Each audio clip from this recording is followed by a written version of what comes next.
Another role that women played in warfare between 1600 and 1900 is sort of, in effect, hiding in plain sight. Um, because women have also been involved politically in ways that have influenced the organization of revolutions and the behavior of wartime governments. For example, on October 25th, 1774, Penelope Barker and 50 other women resolved to protest the Tea Act of 1773. They did this in Edenton, North Carolina. They signed a strongly worded declaration addressed to King George, refusing to drink tea or purchase textiles from England, and declaring, "We, the ladies of Edenton, do hereby solemnly engage not to conform to the pernicious custom of drinking tea, or that we, the aforesaid ladies, will not promote the wearing of any manufacture from England until such time that all acts which tend to enslave this our native country shall be repealed." That's quite a statement.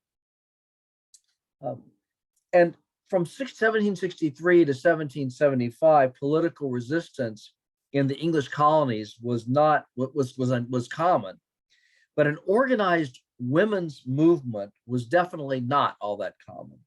Barker and other women believed that political action by women would be noteworthy in England and sent a copy of the declaration to the English press. The petition shocked the British as well as loyal colonists. And London publications responded with mockery. And what you're looking at here is a cartoon. They labeled the Edenton women uncontrollable, and caricatures of the women and their Tea Party filled the magazines. And you can show here that that what these women are doing is is considered to be frivolous. They're in the middle of drinking in the background. They're flirting with with gentlemen here. They're doing all kinds of things, anything except behaving in in a serious, committed fashion.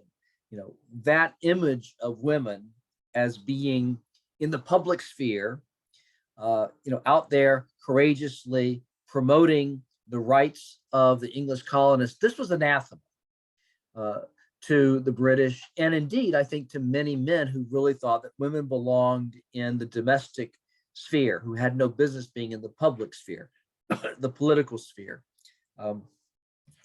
promoting what amounted to revolution. And yet, this is the role that they played. They played it unabashedly. They played it publicly, and they played it in a way that was effectively done. Similarly, during the French Revolution, the Women's March on the Palace of Versailles was one of the earliest and most significant events of that revolution. The march began among women in the marketplaces of Paris, who on the morning of October 5th, 1789, were at the boiling point over the scarcity of bread and its high price. Their demonstrations quickly became intertwined with the activities of revolutionaries, and the market women and their various allies grew into a mob of thousands. And encouraged by revolutionary agitators, they ransacked the city armory for weapons and marched to the Palace of Versailles, distance, by the way, of about 20 miles. The crowd besieged the palace, and in a dramatic and violent confrontation, successfully pressed their demands upon King Louis XVI. The next day, the crowd compelled the king, his family, and most of the French assembly to return with them to Paris. This move brought the king and his family under more direct scrutiny by the revolutionaries and was a long step in the direction of curtailing the king's power. And one of the things that drove the train, one of the things that gave women legitimacy in this kind of context is that by protesting the absence of bread, but there was a protest was the absence of bread for their families and for their children, so that they could not do what society expected of them to do as mothers, because of the failure of the larger society, the failure of the king to fulfill his responsibilities.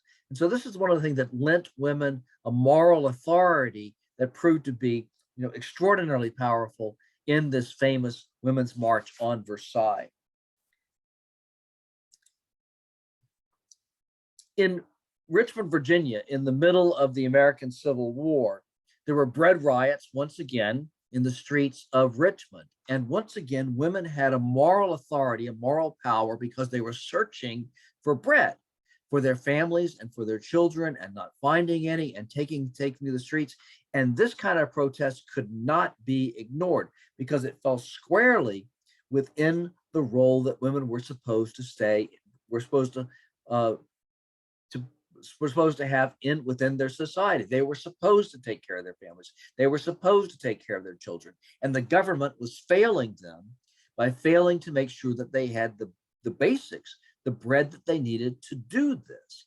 And so women were able to take this domestic role and then turn it into a political role, if you see what I mean.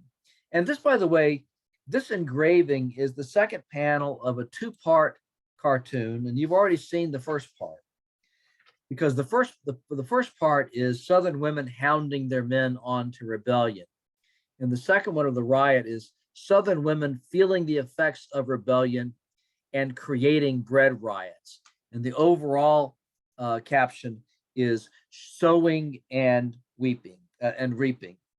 And so here again, what you've got is the role of women as instigators. And now what it is they've sort of reaped the fruit of their instigating. They're sort of hounding their men off the war in the beginning of the war, and now at the middle of the war, they're paying the price of the hardships of war. So once again, you've got a cartoon that is making fun of the political activism of women. And again, this is a common caricature, a common way of lampooning women and making light of their political activities. Now, historians widely believe that a major cause of Confederate defeat was a collapse of support on the home front. And because so many men served in the Confederate Army, and I'm talking here about white men, white women figured prominently in this collapse of support. When you think about the home front consisted disproportionately of women, and lack of protection from the Army, heavy taxation by the Confederate government, lack of recognition for their sacrifices all contributed to this, until ultimately these women withdrew their support from the war effort. And when their husbands and loved ones and so forth deserted from the Confederate Army, they didn't try to shame them or try to push them back into the Army or whatever. They encouraged them to come home and take care of their families and their loved ones, because the Confederate government was not doing it. And so when you're thinking about a major reason for Confederate defeat, it doesn't necessarily occur on the battlefield. Yes, that's part of it, but part of what weakens the Confederate Army to the point where it can be defeated is this withdrawal of support by women from the Southern home front. So here again, you have a powerful expression of women's activism during wartime, something that you really cannot afford to overlook.